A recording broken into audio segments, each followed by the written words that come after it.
if you relate it to stuff in life, let's call it a car, right? When you think about like, okay, I'm going to shop for Chevy and I'm going to shop at Cadillac and I'm going to shop at BMW. We all know that Chevy is less expensive than BMW and Cadillac. If you look at the maintenance records for all three of those car companies, they'll be, let's call them really close. But let's just say that BMW and Cadillac has the edge, right?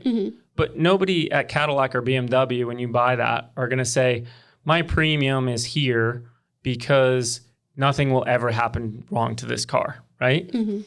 And we're saying the same thing, right? I can't sell you this and say nothing bad will ever happen to this. People that say, we've never had a zirconia break, you know, XYZ, it's the only thing that's indestructible. Excuse me? Like, what are you throwing, what erroneous information are you throwing away? You know, like what, oh, well, you chipped it on concrete, so that doesn't count as a chip, right? Everyone that has ever delivered a hybrid sees fractures, they see problems, like it happens, just like it does in a BMW. Yeah. But what do you pay the premium at BMW for? The convenience. You know, my mother-in-law maybe 4 or 5 years ago was shopping for a new car. She ultimately ended up with a Mercedes, like little SUV. The reason she went with them was because they dropped off a car for her when she needed oil changes and would take it, go oil change and bring it back. That's worth every penny. She paid the premium for that, right? We pay not for the car. We want the car to break down as little as possible, but we all understand if you just turn it into a car, you go, well, yeah, you know, like it does need an oil change and that's on me. I want really good service there. Like, how good is the coffee if I have to sit in the service center? Will they send a car out to me? Those are the premiums that you're sort of paying for the premium brand stuff. It's not necessarily how reliable it is, right? And I hate when we get down these things because they make it sound like almost everyone has a problem. But I really like to push that it's about moving forward with the patient. It's about getting a good result and keeping them happy more than it is what's the incidence of problem, right? I don't want to talk about issue of problem. That just happens. If you're responsible with taking care of it, if you put your faith in me and your dollar in me and our company and you as the employee, like it all kind of filters out to everybody. If you put it in us, then we're going to get you good coffee and good service and take care of it.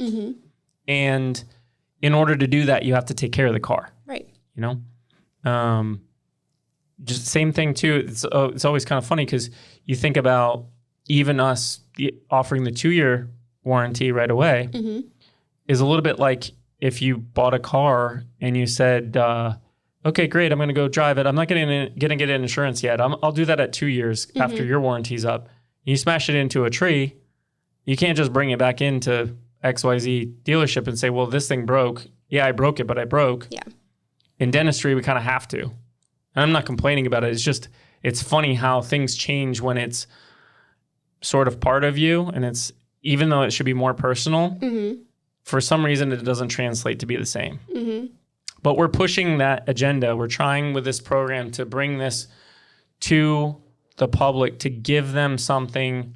We've always tried to give fair, reasonable pricing at a reasonable expectation of service, to be fair to the patient, to work with the patient, and to be very straightforward and honest with them. And that's what it comes down to, right? I mean, if you get a crown at an office, you may be understanding if it breaks, right? You want to know, though, when you show up, that it's not going to cost you bazillion dollars, that they're going to take care of you, that they're not going to belittle you for it. It just happens. The lifetime warranty is something that we go through during the consultation as well. And once our reasonings are kind of explained, 2-year warranty versus lifetime warranty, which is something that I'm sure we'll get a little bit more in depth into in a minute. But actually, let's just do that now. Okay. Walk me through the talk track. Walk me through the process of I'm on a Zoom call or I'm in a consult. You're taking up the backside. So I've already gone through understanding how the process is and who's going to do it and all that. So you're wrapping up the discussion and I ask you, how do I make this decision and what's the timeline, right? So walk me through that part of the conversation in the consult. What am I going to be facing when I come to you and I've got to make that decision?